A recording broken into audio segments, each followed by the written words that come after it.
Les invito a buscar en sus Biblias o seguir la lectura en la pantalla. Vamos a usar la versión Reina Valera para este mensaje y leer lo que dice el profeta Isaías en el capítulo 1 y leemos hasta el versículo, déjenme ver, hasta el versículo 20. Isaías capítulo 1 del versículo 1 al 20. ¿Se acuerdan ustedes que el Señor había hablado a su pueblo, al pueblo de Israel, las 12 tribus de Israel, diciendo que el pacto que Dios hizo con su pueblo en el monte Sinaí fue que Dios los había elegido como un pueblo escogido, un pueblo que vendría a ser una nación santa. La palabra santo en el hebreo, kadosh, es cortado y separado. Un pueblo cortado de todos los demás pueblos y separado de todos los demás pueblos. Así que Dios le dice a Israel: yo los he elegido a ustedes para que sean un pueblo separado de todos los pueblos, pero además un pueblo especial, un pueblo amado de una manera muy grande por Dios. Dios había elegido a un pueblo al cual se comprometía a cuidarlo, a sustentarlo, a ver por ellos como el esposo debe cuidar a la esposa. Y de hecho, en la Escritura se nos narra que era un pacto asimilado o semejante al pacto de boda. De hecho, en la Biblia nos dice que es un pacto de boda entre Dios y su pueblo. Así que Dios ofrece a su pueblo cuidarlo y protegerlo y sustentarlo. Pero también el pueblo debería cumplir su parte. El pueblo, la esposa, debería cumplir su parte de guardar los mandamientos, los preceptos, los estatutos de Dios. Los mandamientos que Dios le dio a Moisés en el monte Sinaí. Usted conoce los 10 mandamientos, ¿verdad? Donde Dios debería ser exclusividad en adoración de parte de su pueblo. Es decir, el esposo debería ser exclusivo para la esposa. Y el hecho de asimilar o asemejar el pacto de una relación matrimonial nos permite distinguir lo que en el matrimonio conocemos como algo muy evidente. La esposa se consagra para que el esposo sea su exclusividad. Es decir, la esposa se compromete con el esposo a entregar a él todo lo que ella es, de forma exclusiva. No él y otros más, sino solo el esposo. ¿Amén? Eso es lo que representa un matrimonio. Y Dios había pedido que la esposa fuera esa esposa fiel, su esposa Israel, amando solo a Dios como el único Dios verdadero, adorándolo solo a Él y no adorando las imágenes, las esculturas que adoraban los pueblos en ese tiempo y que incluso en días de tiempos modernos también los pueblos siguen adorando lo que son esculturas, lo que son imágenes. Dios había pedido a su pueblo que no se fueran tras otros dioses adorándoles y que fueran obedientes a los mandamientos de Dios. Dios les dio una ley perfecta. Miren, una ley que realmente haría que su pueblo fuera un pueblo especial.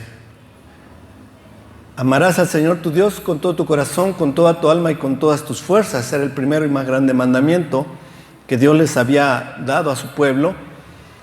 El segundo es semejante, dice el Señor: amarás a tu prójimo como a ti mismo. Pero de estos dos, dice, se sostienen todos los demás mandamientos de la ley. Así que Dios esperaba que su pueblo guardara esos mandamientos. En la adoración a Dios estaban incluidas las fiestas del Señor, las fiestas que Dios instituyó, en la ley de Dios, en el libro de Levítico capítulo 23, Dios instituye las 7 fiestas solemnes. En el verso 4 de ese capítulo 23, y lo ponemos en pantalla para que lo vean. Levítico 23, 4, Dios dice: estas son las fiestas solemnes del Señor. Dios estableció sus fiestas, sus celebraciones. Dios pide a su pueblo: celebren estas fiestas, porque Dios tiene, a través de las fiestas que Él establece, un anuncio profético de su plan de redención para toda la humanidad. Es a través de las fiestas que Dios nos va dando su plan profético. La Pascua anuncia la venida del Mesías y su muerte como Cordero, que por medio de su sangre nos da la libertad de el juicio que venía. Así que, si me meto a cada fiesta, pues podría yo tomarme un largo tiempo hablando del significado poderoso, espiritual que cada fiesta tenía.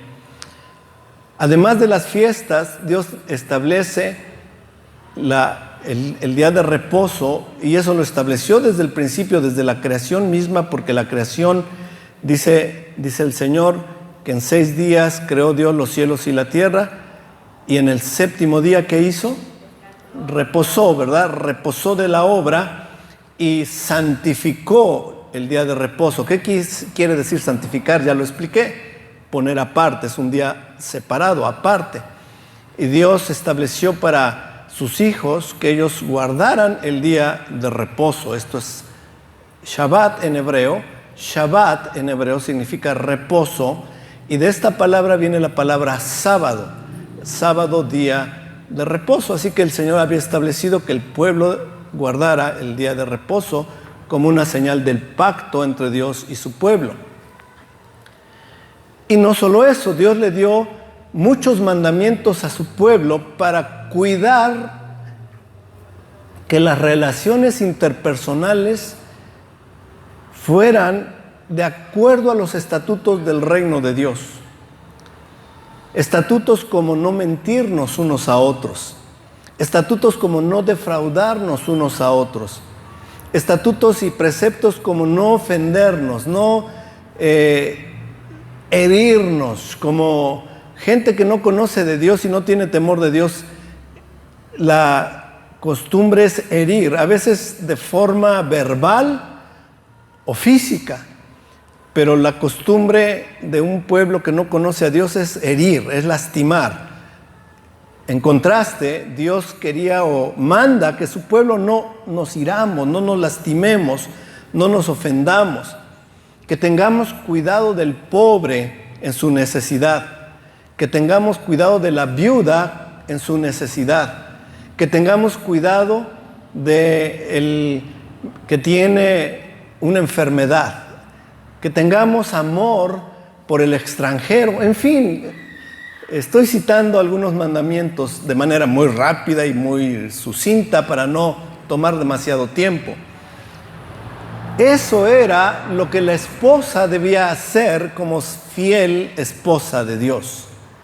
La esposa, el pueblo, Israel, eso es lo que debía hacer. Debía cuidarse de no tener otros dioses, de no adorar otros dioses ni ídolos de los pueblos paganos alrededor de ellos, y de guardar los mandamientos de Dios tanto en su relación con Dios como en su relación con el prójimo. Eso era lo que Dios esperaba.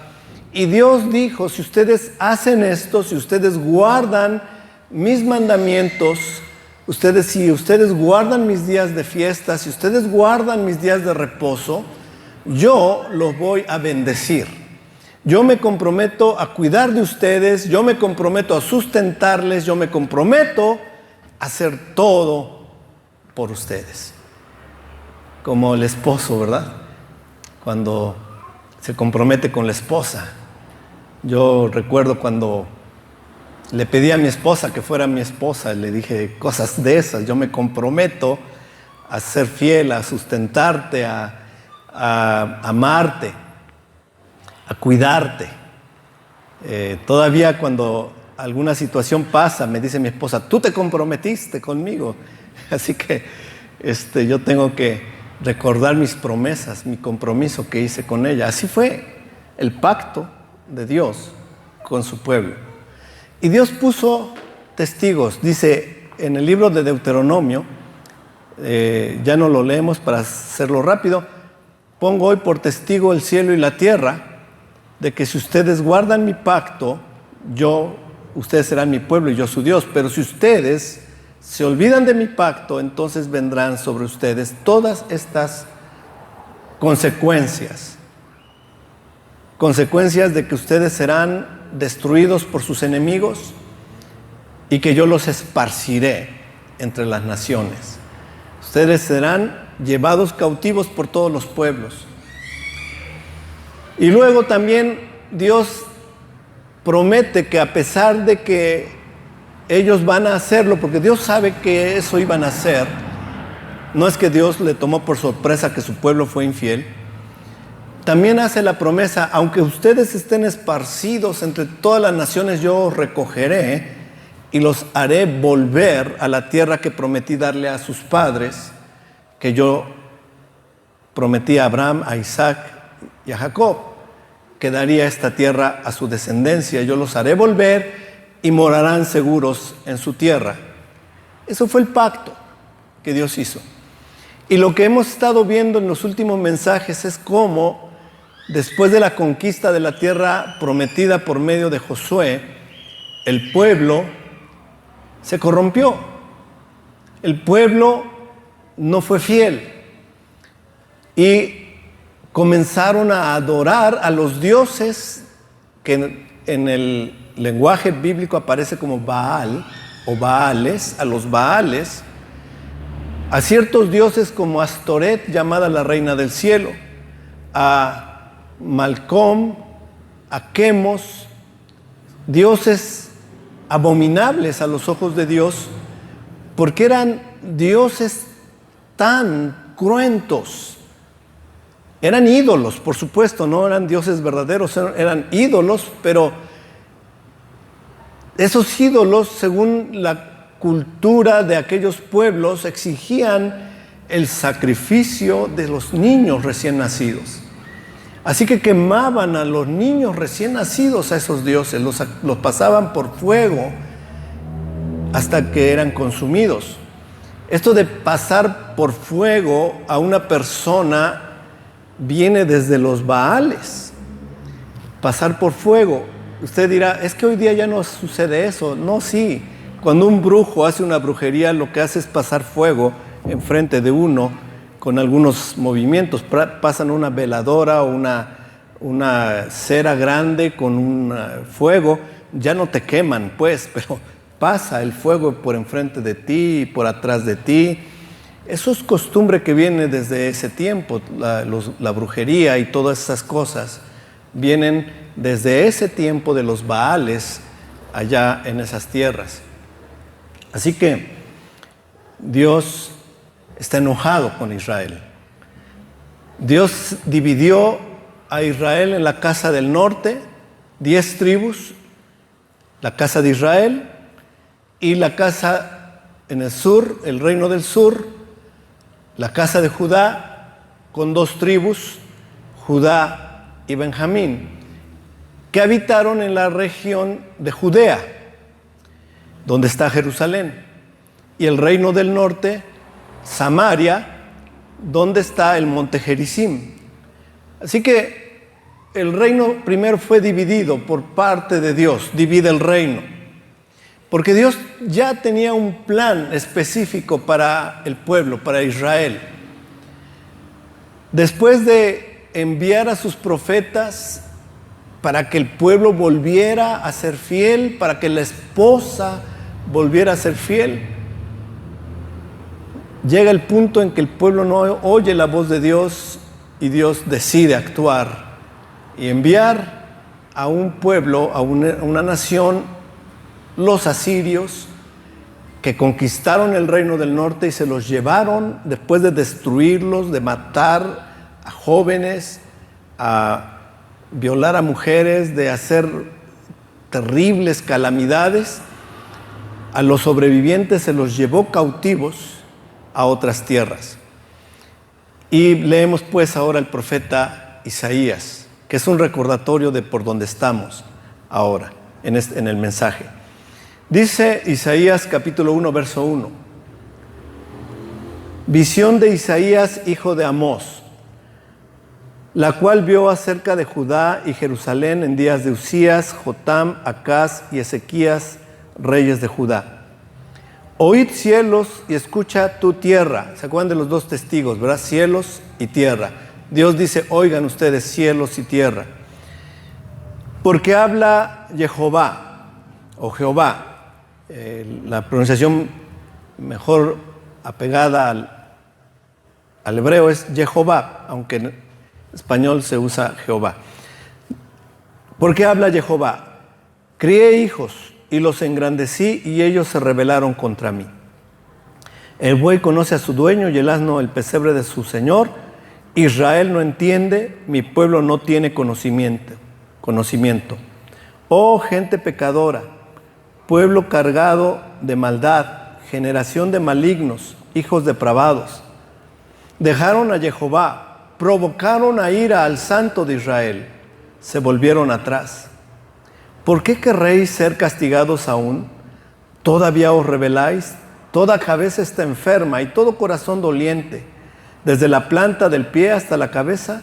No hay en él cosa sana, sino herida, hinchazón y podrida llaga.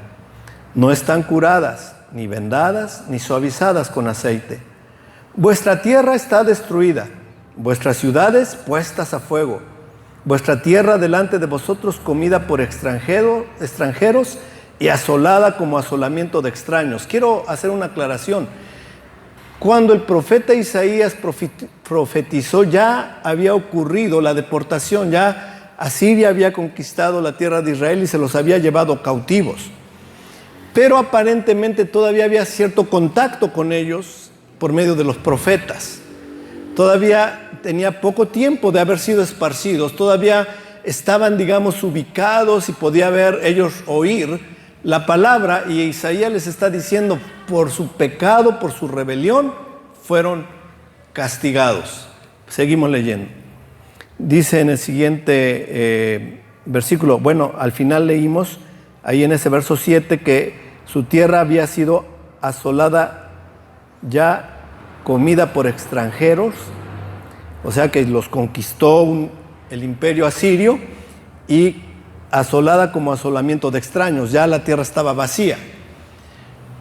Los tomaron cautivos y se los llevaron. La tierra quedó prácticamente vacía. Algunos ancianos y enfermos quedaron ahí, pero del pueblo la mayoría fueron llevados cautivos. Y los asirios poco a poco los fueron dispersando por todas las naciones.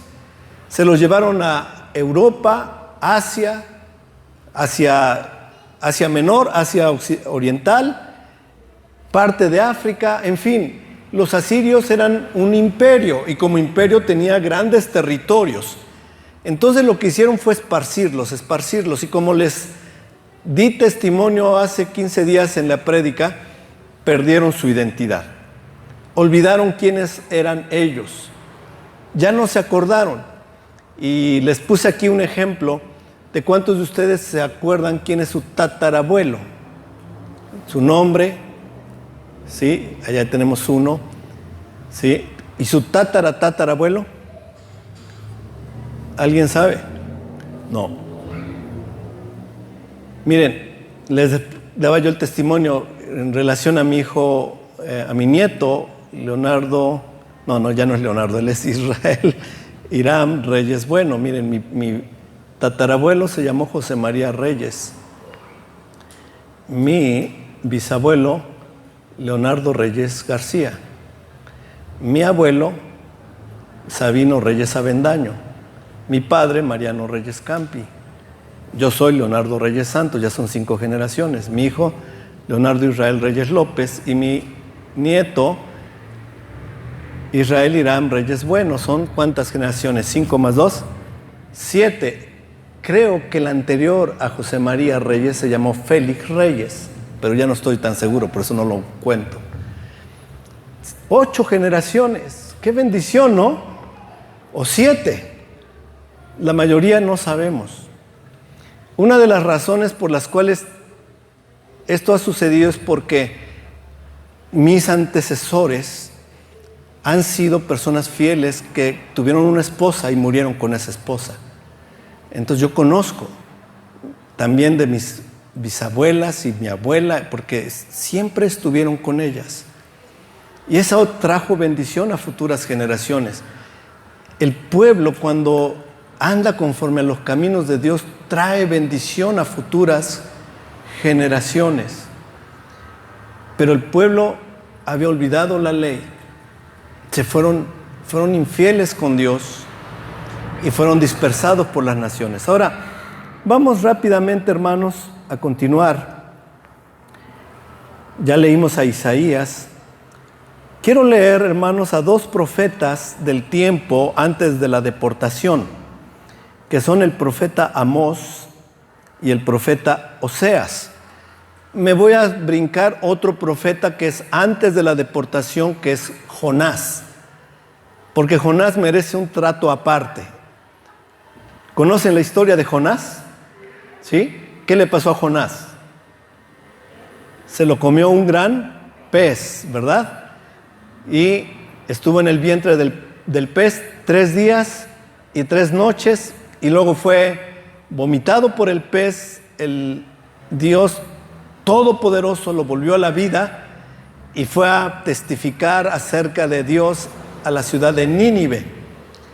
Nínive es la capital de Asiria.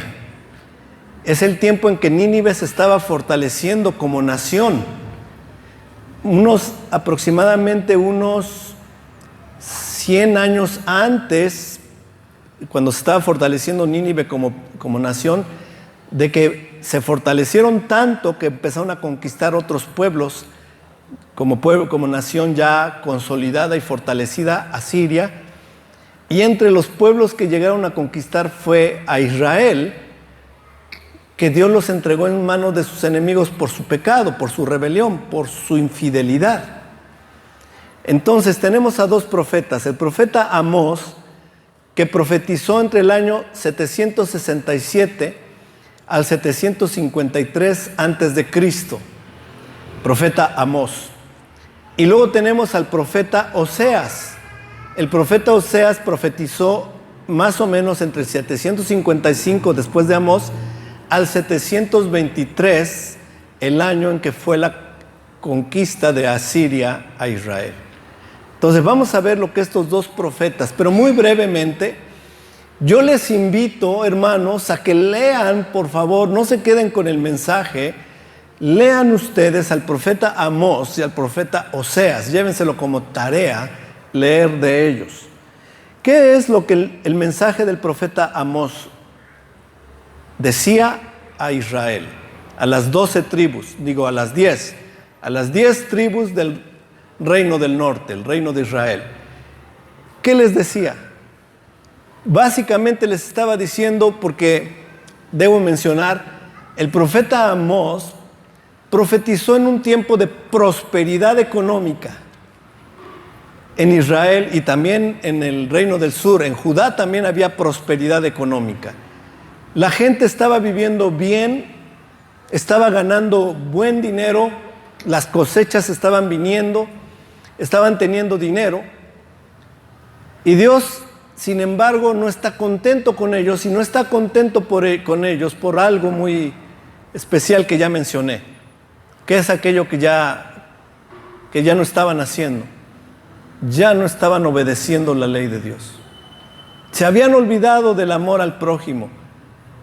Robaban, y muchos de aquellos hombres con dinero en Israel eran ricos porque habían estafado, habían robado, habían defraudado, habían mentido, habían hecho cosas terribles y se habían olvidado de ayudar a la viuda, al huérfano. Se habían olvidado de todas estas cosas, además de adorar a los ídolos.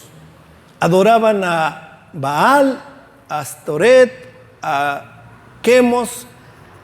Estaban terribles. Habían cambiado las fiestas de Dios por nuevas fiestas que inventó de su corazón. ¿Quién? ¿Se acuerdan? Jeroboam. El rey Jeroboam inventó fiestas nuevas separándose de las fiestas de Dios. Y todo esto estaba sucediendo cuando Amós profetizó. Vamos a leer algunas pequeñas porciones del profeta Amós. Amós capítulo 2, verso 6 dice: así ha dicho Jehová, por 3 pecados de Israel y por el cuarto no revocaré su castigo, porque vendieron por dinero al justo y al pobre por un par de zapatos. Pisotean en el polvo de la tierra las cabezas de los desvalidos y tuercen el camino de los humildes. Y el hijo y su padre se llegan a una misma joven, profanando mi santo nombre. Vean ustedes lo que está describiendo el profeta Amós respecto a cómo estaba viviendo Israel. En robos, en trampas, en pisotear al humilde, en tener relaciones sexuales promiscuas, pecaminosas. Dice que estaban profanando el nombre de Dios. Vean, seguimos leyendo en el verso 8. Sobre las ropas empeñadas se acuestan junto a cualquier altar. Es decir, eran usureros, gente que con necesidad vendía a empeñar sus ropas y ellos las empeñaban para quedarse con ellas. O pagaban el dinero del empeño para quedarse con ellas, y luego con ellas iban a adorar a sus falsos dioses. Dice, sobre las ropas empeñadas se acuestan junto a cualquier altar, y el vino de los multados beben en la casa de sus dioses. Vean ustedes la descripción: robo, trampa, pecados sexuales, idolatría. Dice en el versículo 9: yo destruí delante de ellos al amorreo, cuya altura era como la altura de los cedros, y fuerte como una encina, y destruí su fruto arriba y sus raíces abajo, y a vosotros os hice subir de la tierra de Egipto, y os conduje por el desierto 40 años, para que entraseis en posesión de la tierra del amorreo. Así que Dios había hecho mucho por ellos, destruyó a sus enemigos, les dio la tierra prometida, y sin embargo ellos ahora estaban en total rebeldía, desobediencia, borrachera y todo esto que estamos viendo, contrario a la ley de Dios. Ese tipo de cosas, la trampa, el robo, el materialismo, el pisotear al humilde, la adoración a las imágenes, a los ídolos, en contra de la ley de Dios. Y ellos estaban viviendo así, tan felices, prósperos. Se dice que incluso llevaban ofrendas a Dios generosas, porque el profeta Amós lo menciona, aunque no voy a tomarme tiempo para leer todo. Vámonos hasta el capítulo 3, verso 9, solo unas pequeñas porciones. Verso 10, Amós 3:10. No saben hacer lo recto, dice Jehová, atesorando rapiña y despojo en sus palacios. Tenían grandes casas, eran dueños de mansiones, y estaban tan tranquilos, viviendo la vida como si nada. Mientras tenemos dinero, le damos una buena ofrenda a Dios, y nuestros negocios siguen siendo tramposos, ladrones y haciendo cosas en contra de Dios. Verso 11: por tanto, Jehová el Señor ha dicho así: un enemigo, ¿qué? Vendrá por todos lados de la tierra y derribará tu fortaleza, y tus palacios serán saqueados. Más adelante Amós explica y dice que sus enemigos los van a vencer, que sus jóvenes van a ser muertos y que los cautivos serían llevados. Todo esto en cumplimiento de lo que Dios profetizó 1300, no déjenme ver, unos 800 años antes. Unos 800 años antes. En el año 1300 antes de Cristo. En Levítico capítulo 26, verso 33, el Señor había advertido: y a vosotros os esparciré entre las naciones, y desenvainaré espada en pos de vosotros, y vuestra tierra estará asolada, y desiertas vuestras ciudades. Eso fue lo que vino a suceder. Cuando Isaías escribió ya había sucedido, las ciudades ya estaban desiertas. Así que Dios cumplió lo que Él prometió que haría y les había advertido al pueblo que haría. Ya comenté, y es muy importante recordarlo y no perder de vista, de que las 10 tribus fueron esparcidas entre los pueblos y perdieron su identidad. ¿Ok? Cuando decimos perdieron su identidad, quiere decir que ya no sabían quiénes eran ellos. Perdieron su identidad. Y de esto nos habla el profeta Oseas, que es el profeta que sigue en línea directa a Amós y que habla a Israel antes incluso de la deportación. Ya leímos al profeta Oseas. Solo voy a recordar, esto fue hace 15 días, solo voy a recordar una porción importante. Vámonos al libro de Oseas, capítulo 2, versículo 6 en adelante. Dice así, hablando de Israel, el profeta dice: por tanto, he aquí yo rodearé de espinos su camino, y la cercaré con seto, y no hallará sus caminos. Se refiere a Israel, a la casa de Israel, a las 10 tribus, extraviada. ¿Sí se dan cuenta? Yo haré que no hallen sus caminos. El camino de Israel era la obediencia a la ley de Dios, a los mandamientos de Dios, y ser el pueblo de Dios, el pueblo escogido de Dios. Pero Israel, por su rebeldía, iba a ser extraviada. Más adelante en el verso 7 dice: seguirá a sus amantes. Ahora, recuerden ustedes que Amós utiliza la figura de la esposa infiel del profeta. ¿Se acuerdan? ¿Sí lo recuerdan? ¿Están conmigo todavía? No nos hemos perdido, o quizás vale la pena mencionarlo. Dios le había dicho al profeta: tómate una mujer de Israel, de las hijas de Israel, cásate con ella. La mujer se llamaba ¿cómo? ¿Cómo se llamaba la esposa de Oseas? Gomer. Acuérdense de ese nombre, por favor. Es importante proféticamente hablando. Gomer. No les voy a decir por qué ahorita, pero es importante. Tomó a Gomer como esposa, y Gomer se prostituyó, se volvió prostituta. Estando casada con Oseas, no fue fiel a Oseas y se fue tras sus amantes que le pagaban dinero. Y es una figura de lo que estaba pasando con Israel. El profeta Oseas era el esposo fiel que amaba a la esposa, y Gomer era la mujer infiel que se fue tras sus amantes y tuvo algunos hijos. Pero después hablaré con más detalle de todo lo profético que tiene este profeta. Lo que queremos ver ahora es lo que pasó con Israel y que anunció el profeta. Verso 7. Seguirá a sus amantes y no los alcanzará, los buscará y no los hallará. Este es un anuncio profético de que los Baales a los que ella adoraba, de pronto ya no los va a adorar. Aquellos que la desviaron en su corazón ya no los va a encontrar. Israel extraviada entre las naciones. ¿Qué más dice?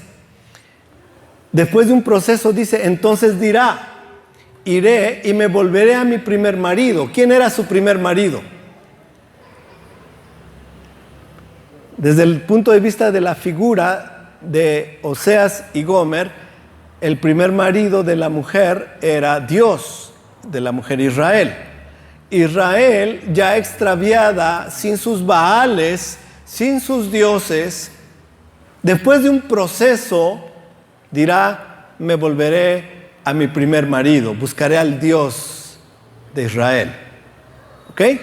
Y luego dice, entonces dirá, iré y me volveré a mi primer marido porque mejor me iba entonces que ahora. Vamos a leer verso 8. Y ella, es decir, Gomer, es decir, Israel extraviada entre las naciones, no reconoció que yo le daba el trigo, el vino y el aceite. Estas tres cosas, el pan, representado por el trigo, el vino, representando tal cosa, el vino, y el aceite, que representa algo también especial en la Escritura, era dada por parte de Dios, aunque Gomer no lo sabía. Dice, y que le multipliqué la plata y el oro que ofrecía a Baal, por tanto yo volveré y tomaré mi trigo a su tiempo y mi vino a su sazón y quitaré mi lana y mi lino que había dado para cubrir su desnudez. Y ahora descubriré yo su locura delante de los ojos de sus amantes y nadie la librará de mi mano. Haré cesar todo su gozo. Aquí Dios anuncia proféticamente lo que va a hacer cesar en Israel. Pero es el Israel extraviado entre las naciones. Sí están conmigo, ¿verdad? Ya Israel esparcido entre las naciones. Dios dice, yo haré cesar esto de mi pueblo, de Israel, la casa de Israel, las 10 tribus extraviadas. Yo haré cesar, ¿qué dice que va a hacer cesar? Primero, su gozo. Segundo, ¿qué más va a hacer cesar? Sus fiestas. ¿Cuáles fiestas? Las fiestas de Dios, ¿sí? Las fiestas de Dios. Haré cesar sus fiestas. Sus nuevas lunas o lunas nuevas. Israel celebraba las lunas nuevas, de acuerdo a la ley de Dios, quedan cesadas. ¿Y qué más van a ser cesado? ¿Sus días de qué? De reposo. Israel entre las naciones, extraviado entre las naciones, se le vuelve algo que ya no guarda los días de reposo. El Shabbat queda olvidado entre Israel en las naciones. Y dice, y todas sus festividades, todas las fiestas, Purim y otras fiestas que se celebraban en Israel, olvidadas. Dice, vámonos hasta el capítulo 8, versículo 12. Dice el Señor a Israel, les escribí las grandezas de mi ley y fueron tenidas por cosa extraña. Ya el mensaje anterior vimos que la ley de Dios, ¿dónde está escrita? ¿Dónde está la ley de Dios? ¿Alguien tiene el libro de la ley de Dios ahí en su mano? Levántelo, por favor. En la Biblia, ¿verdad? Y en la Biblia, las cosas que Dios dice de su ley, ¿cuáles son? La ley de Jehová es perfecta, que convierte el alma. ¿Qué más dice de la ley? La ley es buena, la ley es santa, la ley es pura. La ley es que alumbra el camino. Mis ojos son alumbrados por medio de ella. Grandes cosas dice Dios de la ley. Y sin embargo, dice, les será cosa extraña. Extraña. Dirá Israel entre las naciones, no estamos nosotros obligados a guardar esa ley. Eso es para los judíos. Ya no es para nosotros, es ley para los judíos. Cosa extraña. ¿Sí se dan cuenta? Bien. Hasta aquí lo que le pasó a Israel. Otra cosa interesante que dejarán de hacer Israel. Ezequiel 4:13. Ezequiel 4:13 es impresionante también de algo que cesó en el pueblo de Dios esparcido entre las naciones. Dice, y dijo Jehová, así comerán los hijos de Israel su pan, ¿qué? Inmundo entre las naciones a donde los arrojaré yo. ¿Qué quiere decir esto de pan inmundo? ¿Qué significa que comerán su pan inmundo Israel entre las naciones, esparcidos entre las naciones. ¿A qué se refiere? Miren, déjenme decirles una cosa, mis queridos hermanos. Nosotros que hemos creído que la palabra de Dios es perfecta y que convierte el alma, que la ley de Dios es buena, justa y santa, que cuando Cristo dijo, no he venido a abrogar la ley ni los profetas, lo que dijo es lo que dijo, Él no vino a abrogar. Incluso dice, por tanto, cualquiera, vamos a leerlo en Mateo capítulo 5, para que vean ustedes que lo puedan ver directamente en sus Biblias y no solo de la memoria de su servidor. En Mateo 5:17, el Señor dice, no penséis que he venido a abrogar la ley o los profetas, no he venido para abrogar. Abrogar quiere decir cancelar o hacer nulo, sino para cumplir. Y luego en el versículo más adelante, en el mismo contexto de que Él no está rompiendo, anulando, no está anulando, haciendo nula la ley, dice en el verso 19, dos versículos después, dice, de manera que cualquiera que quebrante uno de estos mandamientos muy pequeños, mandamientos de la ley de Dios, cualquiera que quebrante uno solo, el más pequeño que usted pueda suponer de parte de Dios en la ley. ¿Cuál puede ser el menor mandamiento de la ley? ¿Cuál? Bueno, aquí no vamos a discutirlo ni nos vamos a tratar de deducir cuál será. Pero lo que el Señor dice es que cualquiera que quebrante aún uno, el más pequeño de los mandamientos, y así enseñe a los hombres, muy pequeño será llamado en el reino de los cielos. Mas cualquiera que los haga y los enseñe, este será grande, llamado grande en el reino de los cielos. Así que realmente Jesús enseñó que la ley y los mandamientos de Dios no son anulados y que además quien los guarde será grande en el reino de los cielos. Ahora, la ley nunca sirve para salvarnos, eso sí, seguro. El Señor en su palabra nos habla de que es por gracia, por medio de la fe. Amén. Y no hay otro medio de salvarnos, solo la gracia por medio de la fe en Jesucristo. ¿Cuántos dicen amén?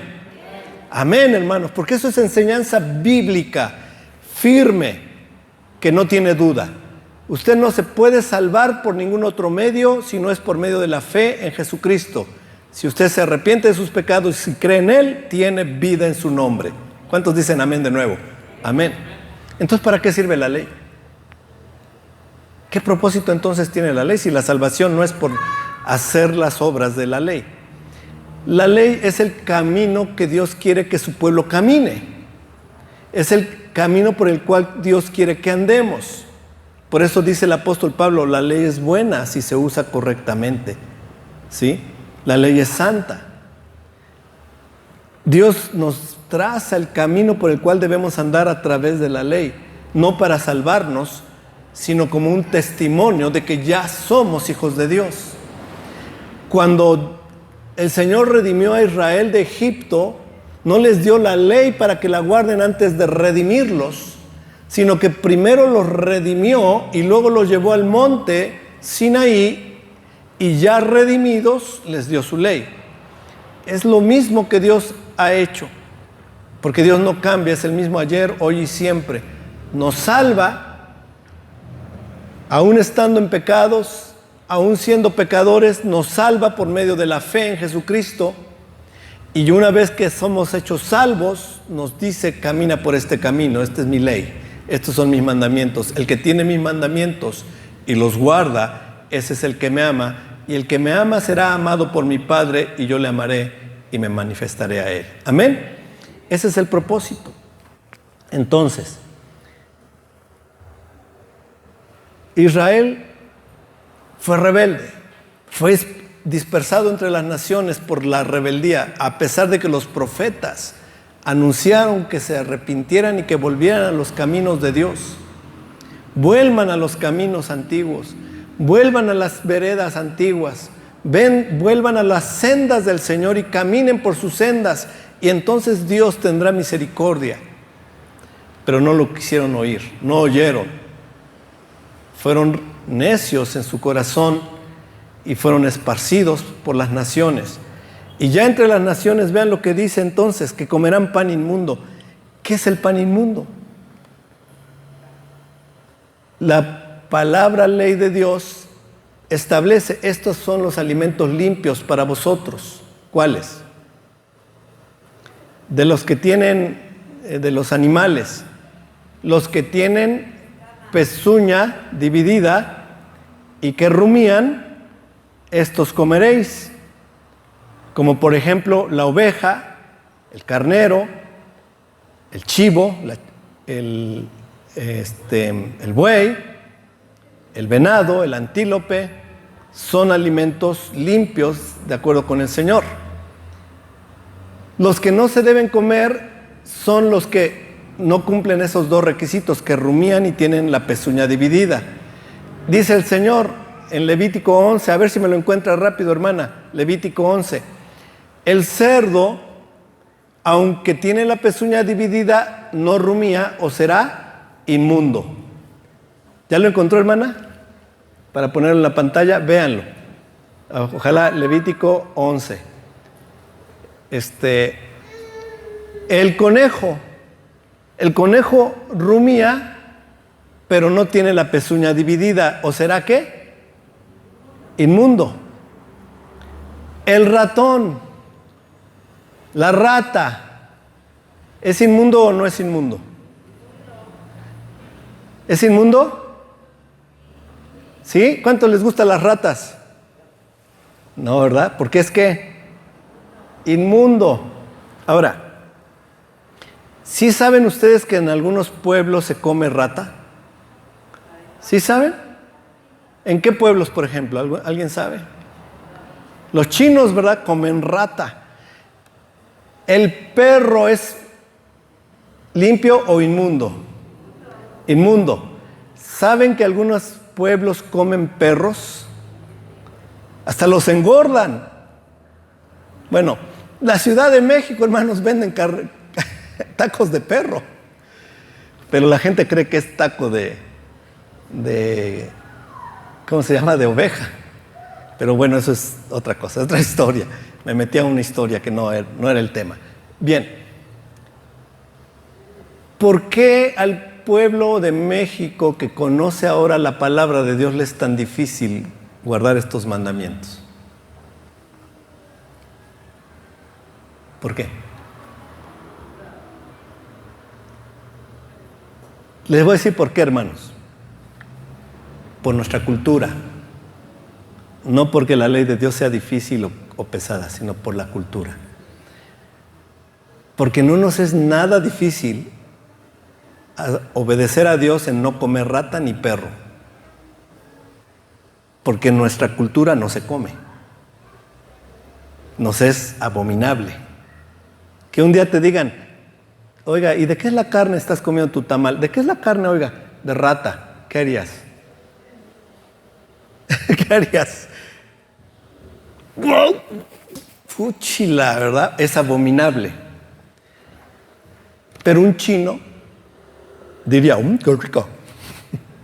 Es la cultura, ¿ya se dieron cuenta? Por eso es muy difícil para el pueblo mexicano dejar de comer cerdo. No por la ley es correcta. Es la cultura. Todavía muchos de mis hermanos me dicen, hermano, yo sigo comiendo. Es que es nuestra tradición. Pero es la tradición, no es la ley de Dios. Vean, Israel, esparcido entre los pueblos, olvidará las leyes de Dios sobre lo que debe comer y va a comer pan inmundo. Ahora, la palabra pan es genérico, se refiere a comida. Como cuando decimos, Señor, danos hoy el pan de cada día. No nos referimos solo al pan, sino a la comida. Entonces, pan inmundo es comida inmunda. Vean lo que dice el profeta Isaías. Capítulo 65, versículos 2 y 3. Isaías 62, 2 y 3. No, 2 al 4, voy a leerlo. Dice, extendí mis manos, dice el Señor, extendí mis manos todo el día a pueblo rebelde, el cual anda por camino no bueno. ¿Por qué camino andaba el pueblo de Israel? ¿Camino qué? No bueno. En pos de sus pensamientos, o sea, lo que ellos era bueno lo hacían. Olvidando la ley de Dios, lo que para ellos era bueno lo hacían. Y luego dice, pueblo que en mi rostro me provoca de continuo a ira. Vaya descripción tremenda, ¿no? De los caminos del pueblo rebelde. Pueblo que me provoca de continuo a ira. Dios se enoja con ese camino de ese pueblo, el caminar de ese pueblo. Sacrificando en huertos. Ellos acostumbraban a hacer sacrificios a sus ídolos en los huertos, en las arboledas, y quemando incienso sobre ladrillos. Ponían sus altares de incienso, construidos con ladrillo. Nada de eso tiene que ver con la ley de Dios, es contrario a la ley de Dios. Verso 4, que se quedan en los sepulcros. El día de muertos están en los sepulcros y ahí se quedan. Honran a los muertos. Dice, y en los lugares escondidos pasan la noche. Algunas costumbres de ciertas prácticas en oculto. Ahora vean otra cosa que hacían. Que comen carne ¿de qué? De cerdo. Está entre la lista de las cosas abominables a Dios que está viendo en su pueblo y que lo provoca ira, lo provoca enojo.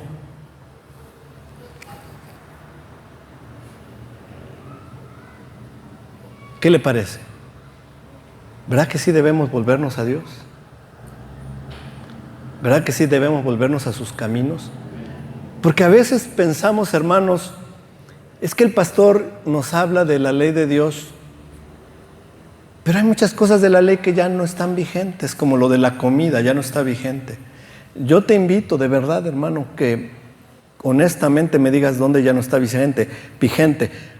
Me vas a decir, acuérdese, hermano, que dice en un texto que Jesús hizo limpios todos los alimentos. Ok, pero búscate la palabra alimentos en griego.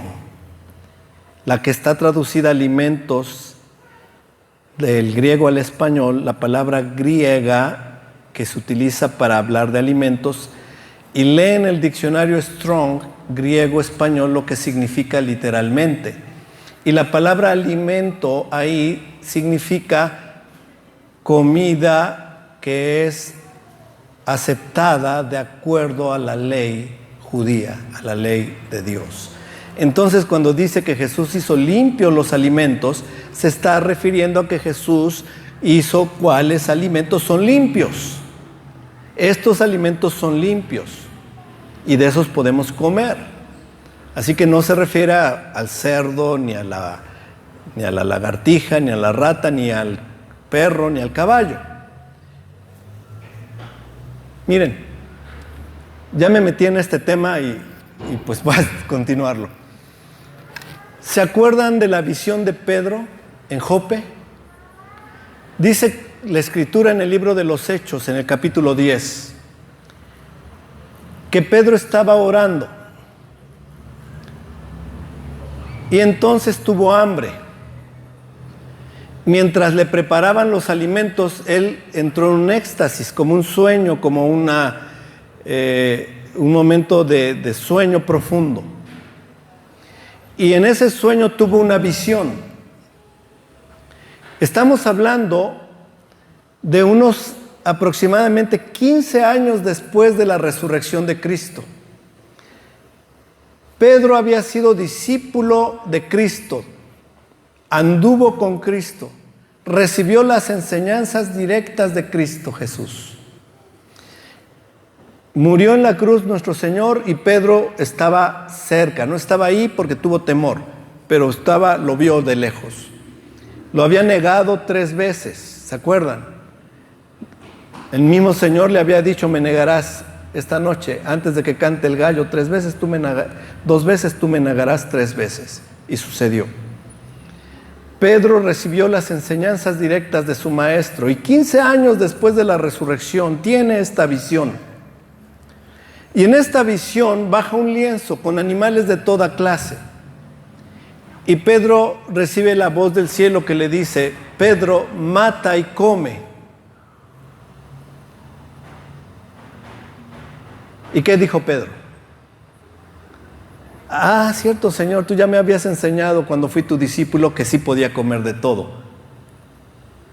¿Dijo eso Pedro? No, ¿verdad?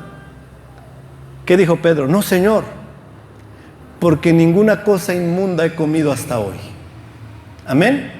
O sea, durante toda su vida después de la resurrección hasta ese año, Pedro jamás había comido nada que no estuviera permitido por la ley de Dios. O una de dos. O Pedro no entendió que Jesús hizo limpios todos los alimentos, incluyendo al cerdo. O Jesús nunca enseñó tal cosa. Oye una voz del cielo que dice: lo que Dios limpió no le llames tú inmundo. Y algunos dicen: ¿ya ves cómo sí lo limpió Dios? Sucedió 3 veces. Y Pedro se quedó atónito pensando qué sería esta revelación, qué sería esta visión que había tenido. Se quedó pasmado. ¿Qué significa esto? En eso 3 hombres tocaron a la puerta y preguntaron por él. Eran enviados por Cornelio, el centurión. Y dijeron: buscamos a un Simón llamado Pedro, porque Cornelio, hombre piadoso, justo, temeroso de Dios, ha estado orando y le fue revelado que enviara por ti. Entonces Pedro ve a los 3 hombres, va con ellos. ¿Cuántas veces bajó el lienzo?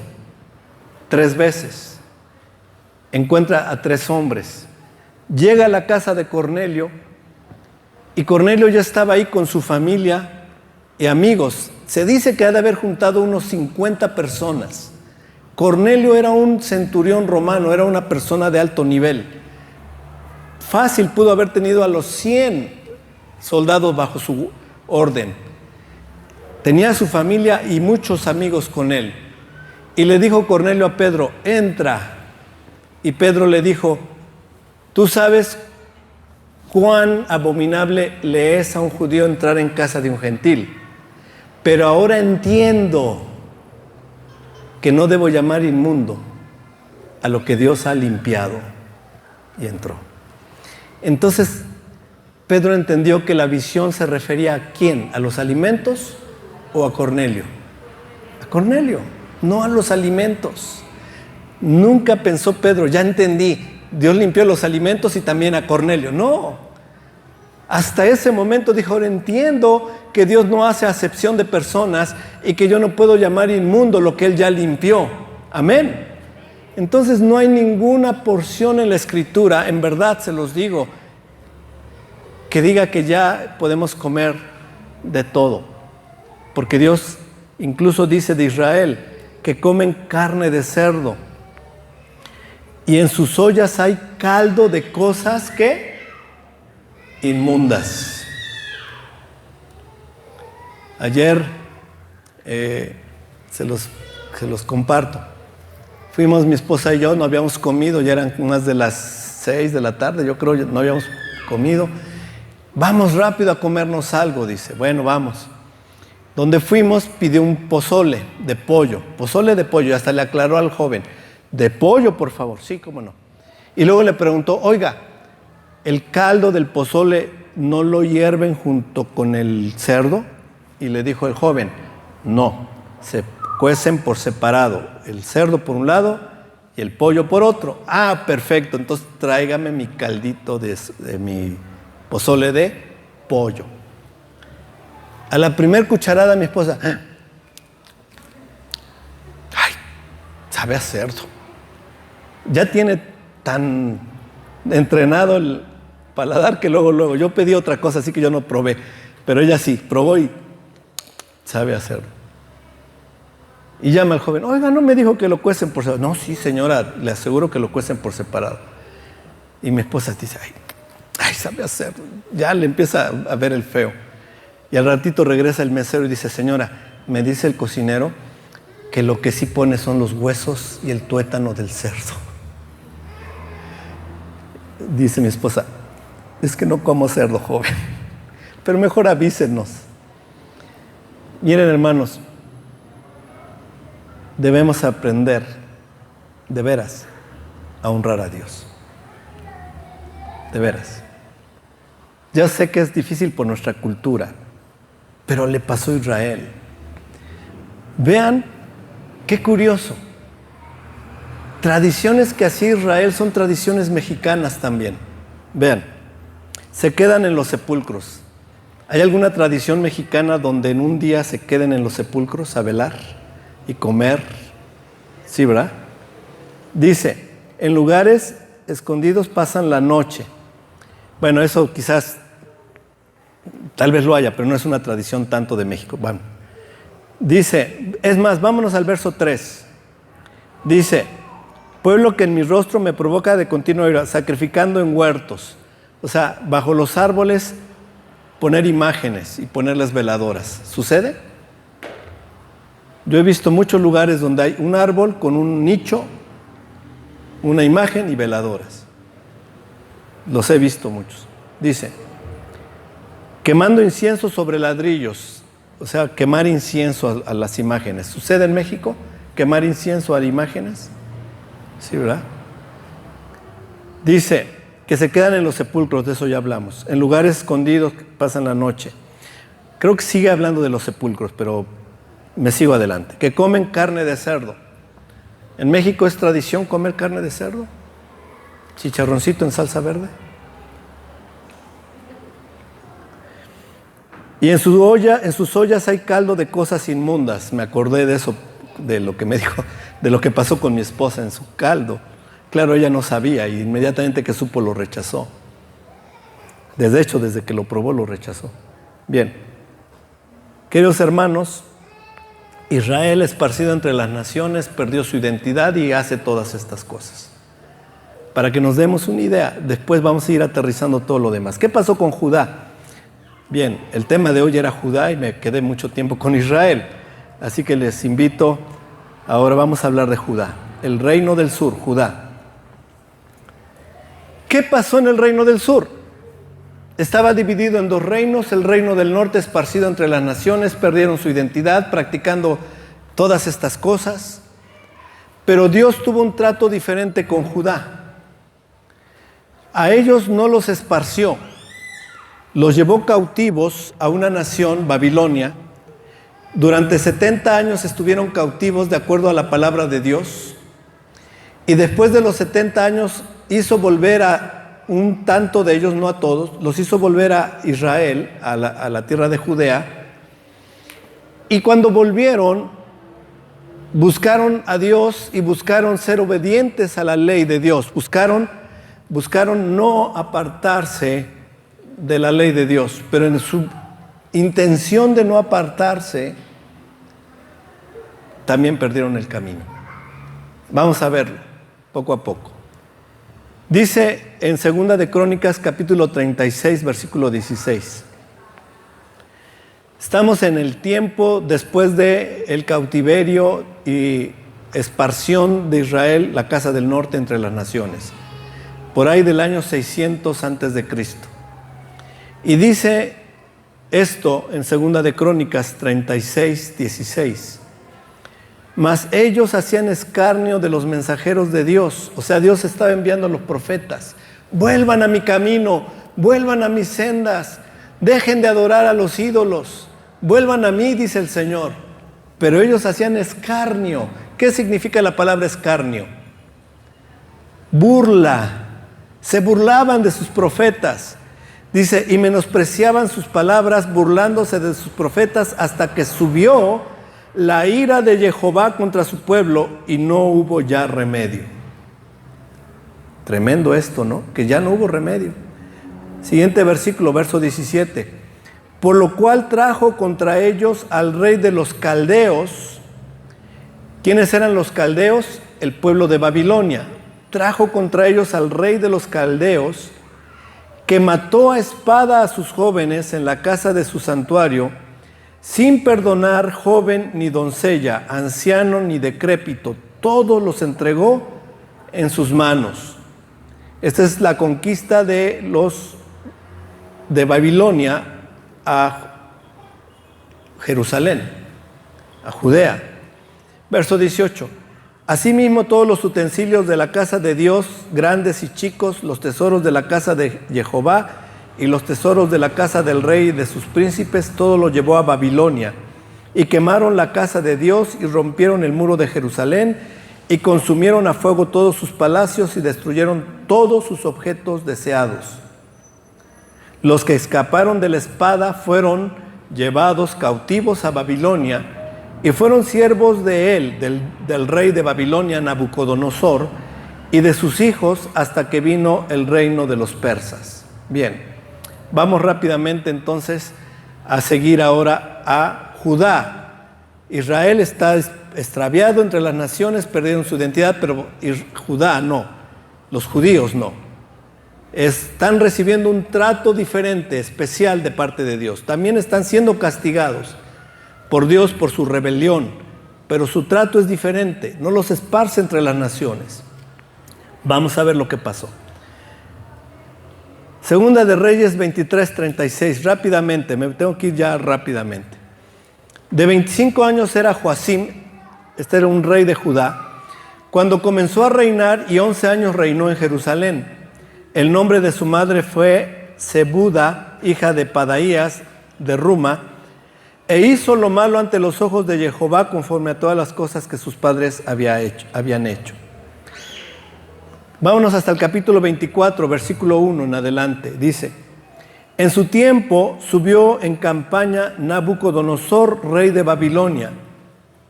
Joacim vino a ser su siervo por 3 años, pero luego volvió y se rebeló contra él. Pero Jehová envió contra Joacim tropas de los caldeos, tropas de sirios, tropas de moabitas y tropas de amonitas, los cuales envió contra Judá para que la destruyesen conforme a la palabra de Jehová que había hablado a sus siervos los profetas. Ciertamente vino esto contra Judá, ya no es contra Israel, ahora es contra Judá, la casa de Judá, por mandato de Jehová, para quitarla de su presencia por los pecados de Manasés y por todo lo que él hizo. Asimismo por la sangre inocente que derramó, pues llenó a Jerusalén de sangre inocente. Jehová por tanto no quiso perdonar. Segunda de Reyes, capítulo 25, verso 8.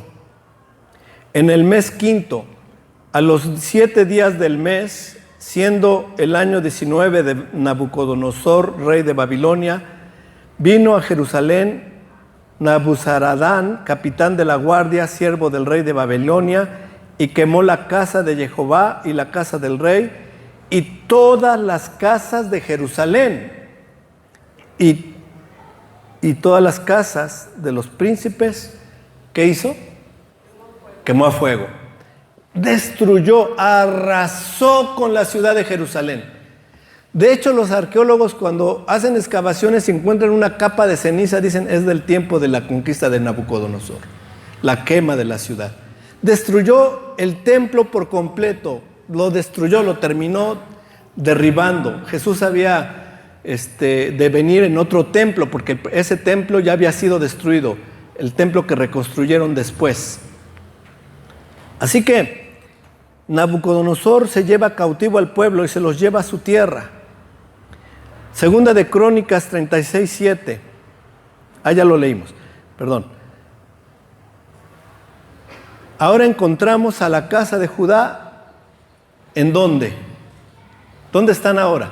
Los judíos. A los de la casa de Judá se les puso por sobrenombre judíos. ¿Ok? No confundir con las 10 tribus de Israel, por favor. Ellos son los judíos, las 2 tribus, que fueron llevadas por Nabucodonosor a Babilonia. Están cautivos. ¿Han ustedes leído el Salmo 137? ¿Lo han oído? Yo estoy seguro que muchos de ustedes lo han oído en inglés. A ver si se acuerdan. De los que son de mi edad, más o menos. Los más jóvenes creo que no. Salmo 37:1. Dice así: ellos están cautivos en Babilonia. Dice: junto a los ríos de Babilonia, allí nos sentábamos y aún llorábamos, acordándonos de Sión. Sión es un nombre relacionado a la tierra de Israel, a Jerusalén, al monte de Sión, que está en Jerusalén, donde está el templo. Entonces decían ellos: junto a los ríos de Babilonia, allí nos sentábamos y aún llorábamos, acordándonos de Sión. Sobre los sauces en medio de ella colgábamos nuestras arpas, y los que nos habían llevado cautivos nos pedían que cantásemos, y los que nos habían desolado nos pedían alegría, diciendo: cantadnos algunos de los cánticos de Sión.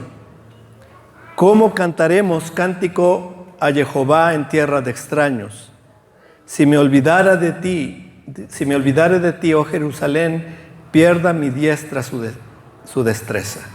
Por cierto, esta última frase, si me olvidara de ti, oh Jerusalén, pierda mi diestra su fuerza o su destreza, es una frase que todo judío dice cuando se casa. En la boda, el novio judío dice: si me olvidara yo de Jerusalén, pierda mi diestra su fuerza o su destreza. Les decía yo que este salmo, algunos de ustedes lo han oído y a lo mejor ni sabían. ¿Se acuerdan de una canción que se llamaba Los ríos de Babilonia hace muchos años, de mi época? ¿No se acuerda nadie? By the rivers of Babylon, when we sat down, yeah, we wept, when we remember Zion. ¿Alguien la recuerda, esa canción? Ya algunos se acordaron, ¿verdad? Es la letra del Salmo. Este es Salmo 137. En los ríos de Babilonia, ahí nos sentábamos, ciertamente llorábamos cuando recordábamos Sión. Dice la letra. Bien. Perdón es que era de mi época, por eso me acordé. Bien. Daniel 9:1. Daniel fue llevado cautivo a Babilonia cuando él era un joven, un muchacho. Y llegando a Babilonia, por su origen noble, era un hombre muy educado. El rey se dio cuenta: este no es cualquier muchacho, este viene muy bien educado. Lo apartó junto con sus amigos, les cambió el nombre que ellos traían, hebreo, lo cambió por un nombre caldeo, babilónico, y los puso al cuidado de la corte. Y ellos tenían que comer la misma comida que el rey, pero entre la comida del rey había cosas, carne de cerdo y otras que ellos no podían comer. Y entonces dice la Biblia que Daniel propuso en su corazón que no contaminarse y no comer la comida del rey, etc. Usted puede leer el libro de Daniel. Pasaron los años, Daniel tuvo muchas pruebas estando en Babilonia. Lo fueron a lanzar al horno de fuego, lo metieron al foso de los leones. Ustedes conocen las historias de Daniel. Pero Daniel realmente era un hombre sabio, que era entendido de la palabra de Dios. Y él había visto en la ley de Dios que estaba escrito que todos los años que la tierra no guardó sus días de reposo, serían los años que Judá estaría cautivo en Babilonia. Y hizo la cuenta del número de años y se dio cuenta que eran 70 años. Y que ya se estaban cumpliendo los 70 años. Entonces en Daniel 9 encontramos este texto, una oración de Daniel pidiendo perdón a Dios por su rebelión, la rebelión del pueblo, y pidiendo a Dios que ya es el tiempo de que los judíos vuelvan a su tierra. ¿Ok? Daniel 9. Como ya es tarde, voy a leer una porción muy corta de la confesión. y luego me voy al final. Daniel 9:1. En el año primero de Darío, hijo de Asuero, de la nación de los Medos, que vino a ser rey sobre el reino de los caldeos. O sea, los caldeos habían ya dejado de ser el principal reino y vinieron los medos y persas, que ahora se coronaron como el nuevo imperio. Los primeros reyes de los persas permitieron a los judíos ciertas libertades, y estamos en tiempo de Darío, tiempo de Daniel. Daniel está recordando, está haciendo cuentas y leemos esto. En el año primero de su reinado, yo Daniel miré atentamente en los libros el número de los años de que habló Jehová el profeta Jeremías, que habían de cumplirse las desolaciones de Jerusalén en 70 años. Y volví mi rostro a Dios, el Señor, buscándole en oración y ruego, en ayuno, cilicio y ceniza. Y oré a Jehová mi Dios e hice confesión diciendo: ahora, Señor, Dios grande, digno de ser temido, que guardas el pacto y la misericordia con los que te aman y guardan tus mandamientos. Hemos pecado, hemos cometido iniquidad, hemos hecho impíamente y hemos sido rebeldes y nos hemos apartado de tus mandamientos y de tus ordenanzas. Él está reconociendo: como pueblo nos apartamos de tu ley, nos olvidamos de tus mandamientos y tú nos trajiste cautivos. Ahora vean, versículo 6. No hemos obedecido a tus siervos los profetas que en tu nombre hablaron a nuestros reyes, a nuestros príncipes, a nuestros padres y a todo el pueblo de la tierra. Vámonos a saltarnos rápidamente por obvio de tiempo. Lean, por favor, Daniel 9 si es posible. Vamos a leer ahora, verso 17. Ahora pues, Dios nuestro, oye la oración de tu siervo, quien está haciendo confesión de pecados. Dice: oye la oración de tu siervo y sus ruegos, y haz que tu rostro resplandezca sobre tu santuario asolado por amor del Señor. Inclina, oh Dios, tu oído y oye, abre tus ojos y mira nuestras desolaciones y la ciudad sobre la cual es invocado tu nombre, porque no elevamos nuestros ruegos ante ti confiados en nuestra justicia, en nuestras justicias, sino en tus muchas misericordias. Él está diciendo: nosotros pecamos, somos pecadores, pero confiamos en tu gracia, en tu perdón, en tu misericordia. El Señor es el mismo ahora que antes y que siempre será. No cambia. Amén. Él no tiene ni sombra de variación. Así que Dios es el mismo. Dios le pedía al pueblo: guarden mis estatutos, guarden mis mandamientos. El pueblo fue rebelde y no los oyó. Hoy estamos en una época similar. Después vamos a entender por qué. Dios en toda su escritura nos dice: guarden mis estatutos, guarden mis mandamientos. El que los tiene y los guarda es el que me ama. Primera de Juan, la epístola del discípulo amado, dice: el que dice que le conoce y no guarda sus mandamientos es mentiroso. En fin, cantidad de veces que el Señor nos está llamando: guarden mis mandamientos, guarden los preceptos de Dios. Y el pueblo rebelde. Y me enfoqué mucho a la comida para que entiendan nuestra rebelión, hermanos. De verdad, somos rebeldes. Nos gusta buscarle la salida. Dios manda esto y nos gusta darle la vuelta. Pero ya están limpios, ya es costumbre, es nuestra tradición, nuestra cultura, y Dios dijo que ya estaban limpios. Dios dice: adoren solo a Dios. Y de pronto estamos enfermos. No hay médico que esté dando con la cura o el diagnóstico. Y no falta uno que otro hermano en Cristo que va a los adivinos, a los brujos, a los espiritistas, cosas todas abominables según la ley de Dios. Pero dicen: es que, hermano, es que como ya no encontrábamos salida, me dijeron que este daba buenas, limpias. Nos dijeron que este era bueno para curar. Rebeldes a Dios. Porque yo lo que quiero que enfoquen, mis hermanos, es que a veces leemos en la escritura del pueblo de Israel, de su rebelión, pero nosotros somos rebeldes. Y el llamado que Dios hace es el mismo ayer, hoy y siempre. Arrepiéntanse y vuelvan a mí. Vuelvan a mis estatutos. Vuelvan a mis sendas. Mis mandamientos son buenos para ustedes. Les hace vivir en vida abundante. A los jóvenes, sean sometidos y obedientes. Honren a sus padres.